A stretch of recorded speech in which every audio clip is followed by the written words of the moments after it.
Professor De Castro, good morning. My name is Mr. Bernardelli. I know that you don't love me because I have become a spokesman of Mr. De Fada. Can you hear me? Yeah, I can hear you quite well. Okay, I'll give you the floor. Now, in your presentation, you will be speaking about safeguarding the tradition and new markets, POD products and PGI products within the TTIP negotiations. But I have a question for you. Are you ready? Are you happy about the milk reform that the Italian government has recently issued? Well, first of all, I'd like to thank you all. I'd like to thank CLAL for inviting me. Unfortunately, this year I couldn't be there in person for your usual yearly meeting on the dairy market. Well, I'll try to answer the questions that I was given.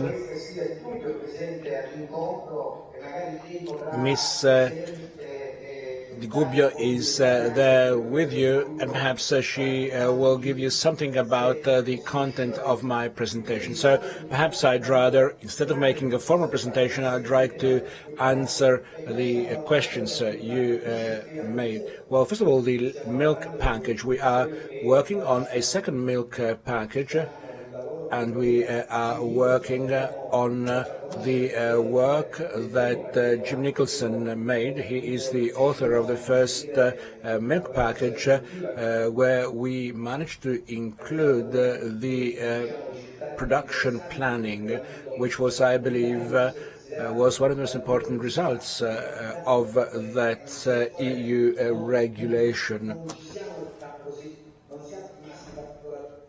Well, we were not particularly satisfied, however. We wanted, or we hoped to see something more, considering the extreme price volatility and the issues and the problems affecting the industry. We produced the first draft of the document.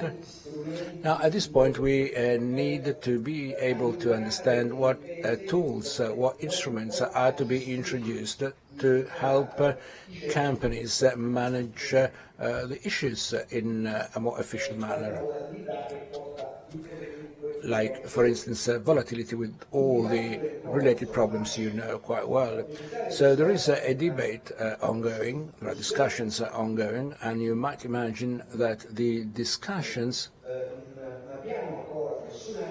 are quite lively. We do not as yet have a regulation.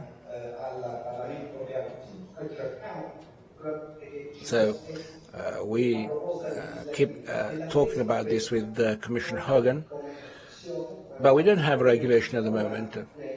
And the Parliament and the Commission is working about this, and I'd like to invite you all to contribute to this debate and to help us.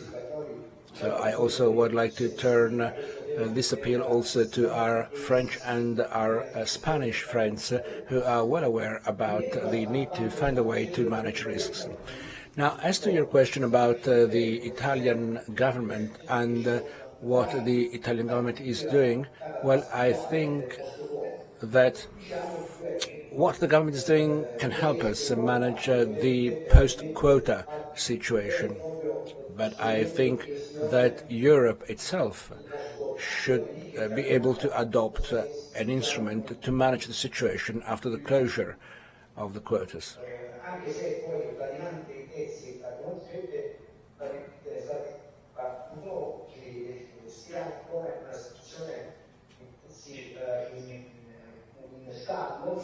Now, at the moment, we still see prices stable. In some cases, they are going down.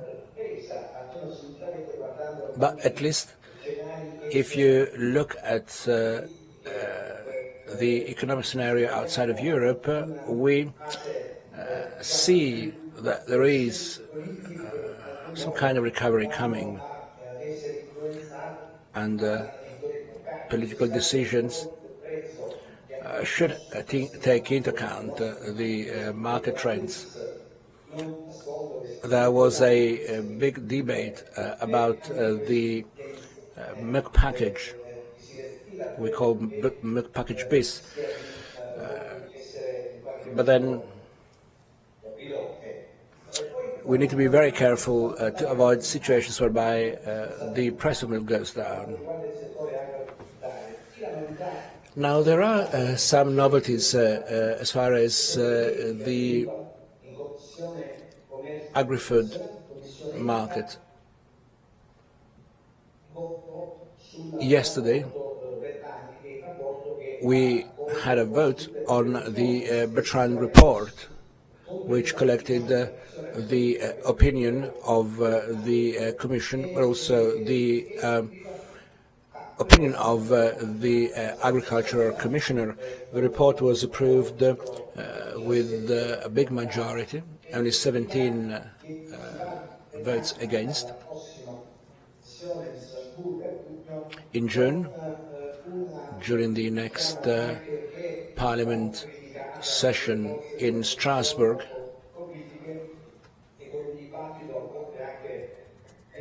we will try and proceed in this direction, although there's a very big debate and the positions are quite hard. So in the plenary session of the European Parliament in June, we should have a vote about the issue and about the trade negotiations.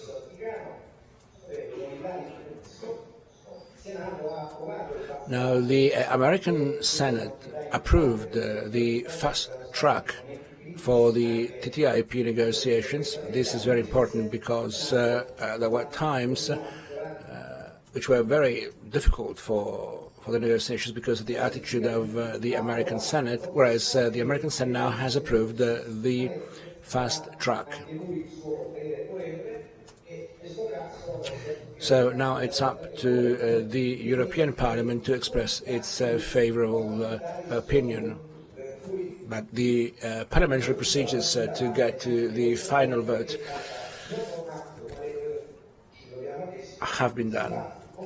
At that point, the negotiators, will have to start working faster. Now, please remember that the TTIP affects a lot the dairy market.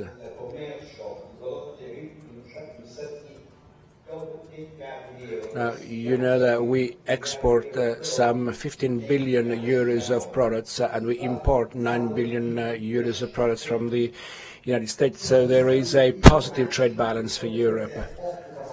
Now, cheese play a role which is not limited. Professor De Castro, I'd like to interrupt you. Well, perhaps instead of continuing speaking, I'd like to stop you because we have a question by Michel Nally, who is the president of EDA, whom you know quite well. Moreover, we have to improve the Skype connection because it is not very nice. Of European Dairy Association. In my previous speak, I pointed out the necessity for Europe to be more active on the trade negotiation.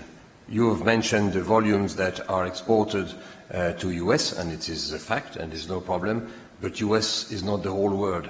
And we have lots of other countries where we can expand and we can do other business, where actually today the EU Commission is not present on a sufficient way.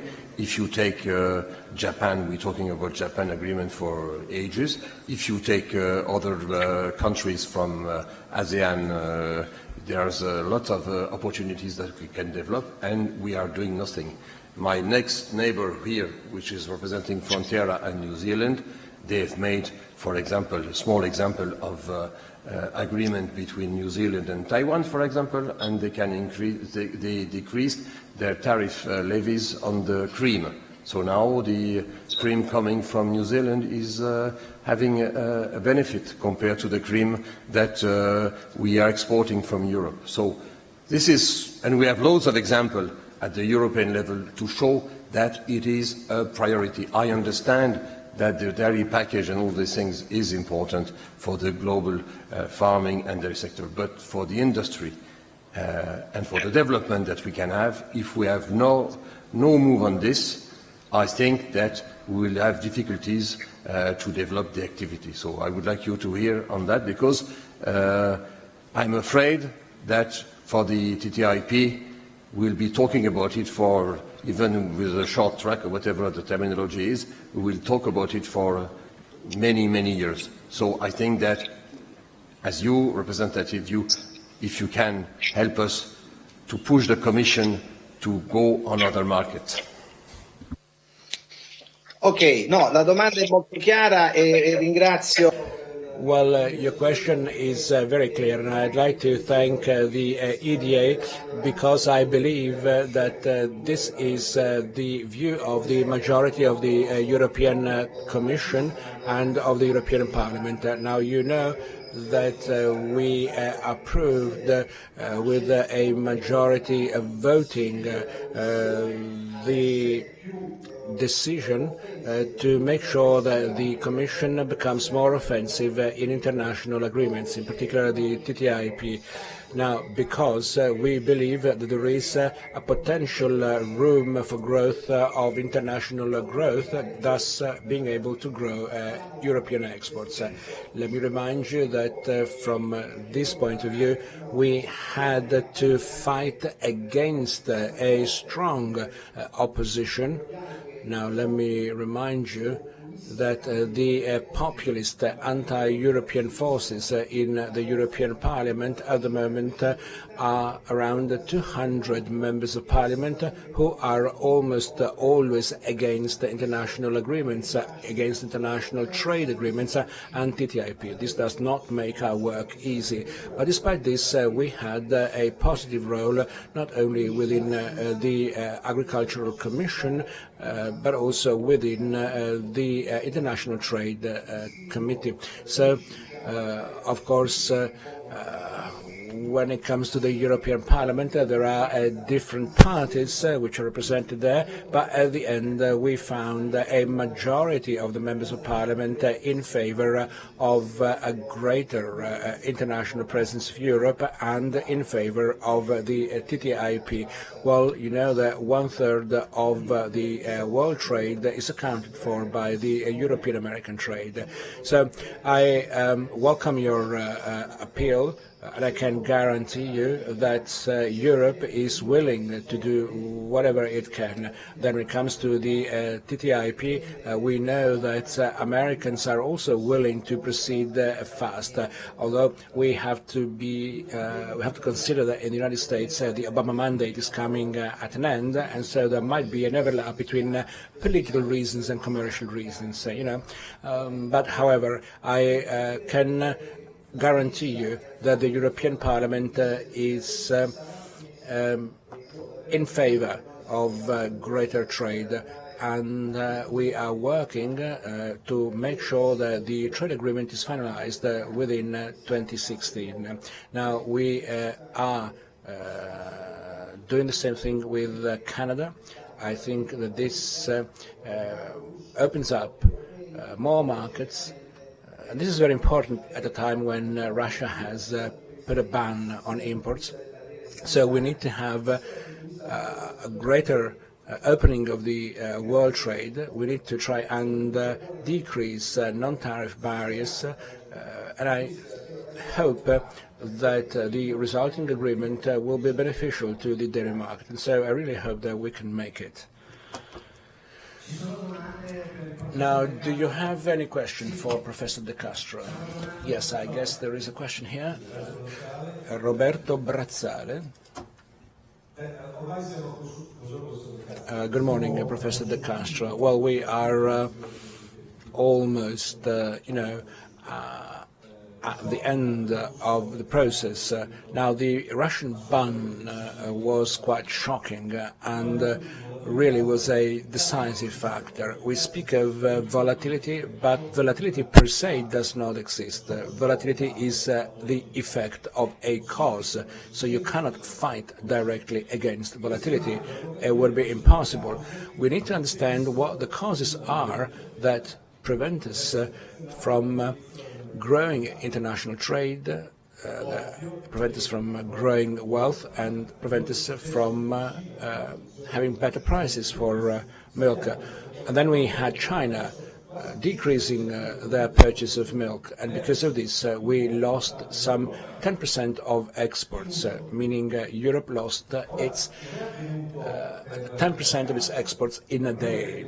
So this hasn't occurred by chance. This is not something which occurred because of weather conditions, but it is because of specific political decisions taken by the European Union, which were then followed by specific decisions taken by Russia, but in the opposite direction. So all of this was brought about by political decisions taken by the European Union.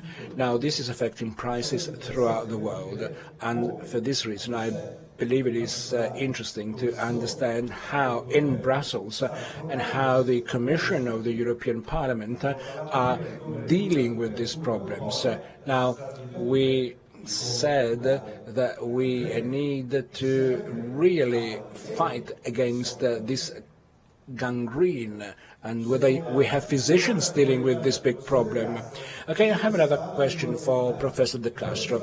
We spoke about volatility, and whenever we speak of volatility, we tend to speak about interfering with prices.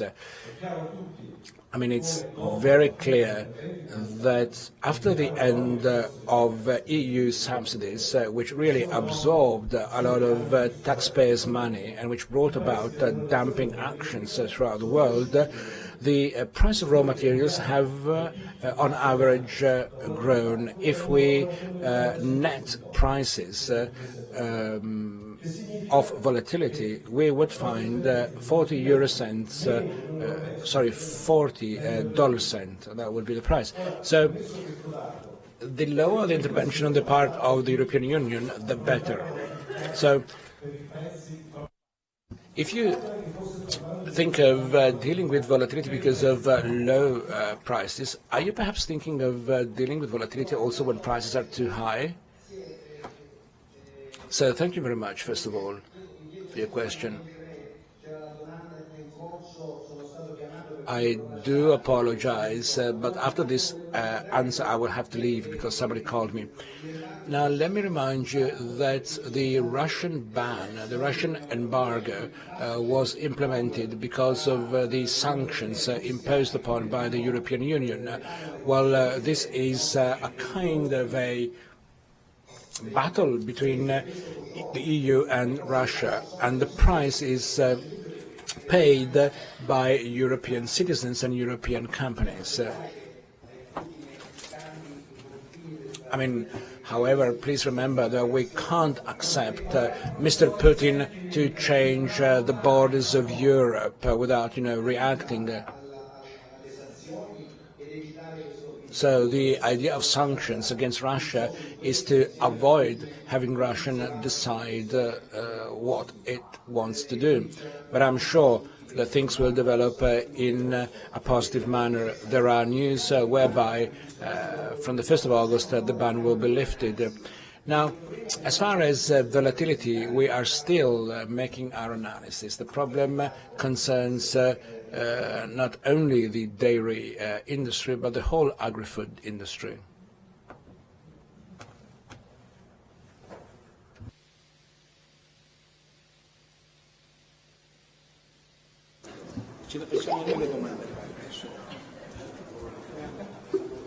Non lo so, mi verrebbe da dire salvato in corner dal collega. I don't know. I think he was saved by the poor connection with Skype. This is what I think I can say. I don't know whether somebody here in the room wants to answer the question.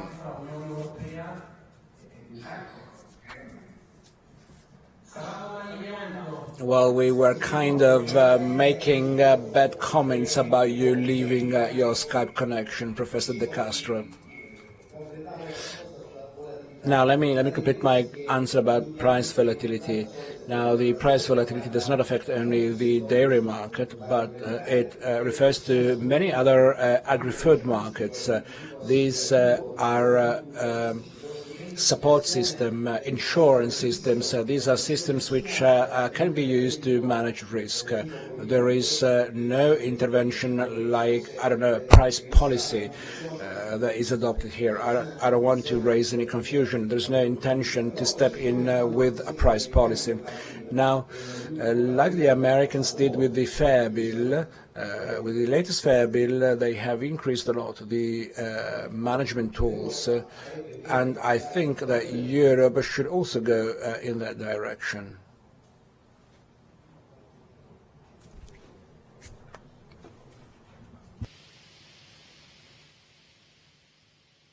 Presente potrà andare un po' più nel dettaglio di qualche novità che avrei voluto dirvi. Well, unfortunately, I have to go at the moment, and thank you very much for inviting me, and I hope to see you soon. Thank you. Thank you, Professor De Castro, for this contribution from Brussels.